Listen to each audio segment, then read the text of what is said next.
Hoje vamos conversar com a advogada doutora Marcela Menezes sobre os mitos e verdades da incapacidade temporária, conhecida popularmente como auxílio-doença. Vamos começar então, doutora Marcela, explicando o que é o auxílio por incapacidade temporária ou auxílio-doença.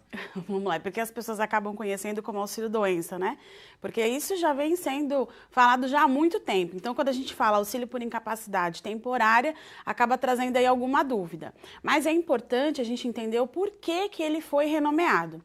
Justamente porque a ideia de a gente falar auxílio-doença dá a entender que basta estar doente para que a gente consiga solicitar esse auxílio ao INSS. A bem da verdade é que a história é diferente, né? Por isso que trouxe essa mudança de nomenclatura desse benefício, por quê? Para que se solicite qualquer benefício relacionado à existência de uma doença ou não, precisa necessariamente trazer uma incapacidade para o trabalho.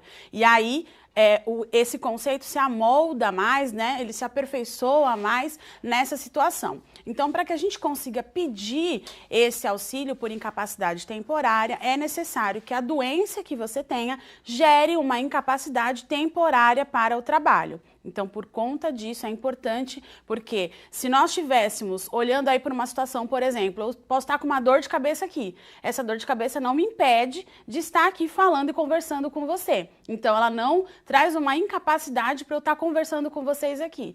Diferentemente, se eu tenho uma outra doença, por exemplo, se eu tiver um câncer, se eu tiver alguma outra situação, isso vai trazer uma incapacidade. Então, é importante a gente delimitar esse conceito para entender quando e de qual forma que a gente vai poder pedir esse benefício previdenciário. E isso, doutora, também vai depender da profissão, né? Por exemplo, eu posso estar com alguma doença que para mim a profissão não tenha problema, mas se eu exercer a sua profissão, teria. Exatamente, por isso que a gente tem que fazer uma análise ao caso concreto, né? Por exemplo, uma questão de uma pessoa que tem um problema de visão. Pode ser que para ela fazer um serviço administrativo fique mais difícil, mas se ela for reconduzida para um outro tipo de trabalho, pode ser que essa situação não tenha aplicabilidade para o caso dela. Então, tudo a gente tem que analisar esses detalhes para ver até onde essa incapacidade vai trazer problema no ambiente de trabalho. E quem pode ter esse benefício? Só quem está empregado? Necessariamente não, né? Porque a gente tem duas situações. Nós temos aquela pessoa que é empregada, registrada, né, como falam aí,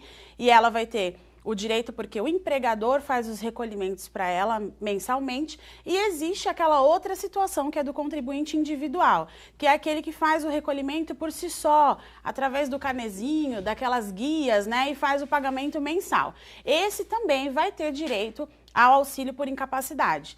Então, a diferença é que aqui a própria empresa, de certa forma, já vai reconduzir esse empregado para o INSS a partir do 16º dia, e aqui, onde não tem um empregador, onde é a pessoa, né, por si só, vai ter que fazer a comunicação para o INSS solicitando esse benefício. E aí tem período de carência, por exemplo, eu preciso estar na empresa 3 meses, pelo menos?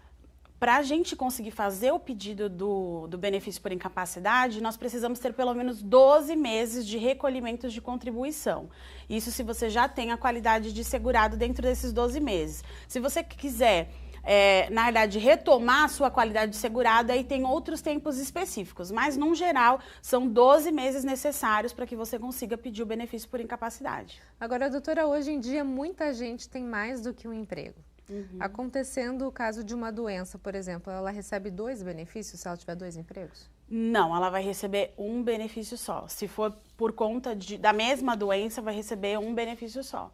Ok. Não tem a possibilidade de fazer essa acumulação. E quem não paga o INSS pode ter direito a esse benefício? Quem não paga o INSS não tem direito, né? Se você for analisar nos programas anteriores, nós falamos que esses benefícios por incapacidade, eles têm um caráter contributivo. O que isso quer dizer? Eu preciso contribuir para que quando eu precise solicitar isso ao INSS, eu possa solicitar porque eu tenho aquela famosa qualidade de segurado. O INSS, ele olha para mim e vê, não, ele está pagando, então eu posso chamar ele de segurado. Seria basicamente isso.